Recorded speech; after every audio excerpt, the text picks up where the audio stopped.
How to change Favicon in Framer.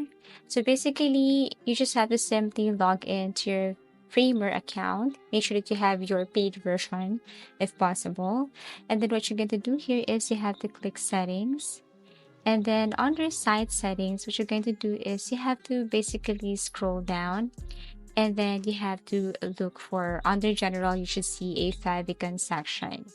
So as you can see, you should see a button upload here on your Favicon section. If you see the upload, and then what you're going to do is click the upload Favicon button and choose the image file you want to use as your Favicon.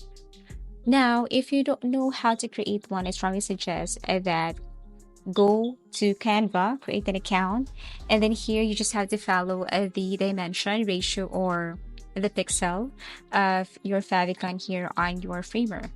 So here is the suggested pixel, but most of the cases they say that it's kind of different. So you just have to go and open your Framer and look at the specific dimension and size of your Favicon here.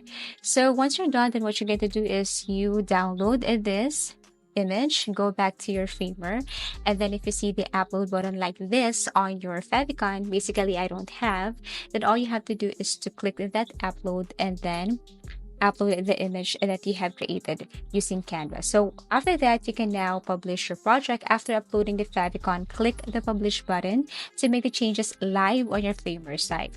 Once published, the new Favicon will appear in the browser tab when visitors access your site. And basically that's it. Thank you for watching, and see you again in our next video tutorials.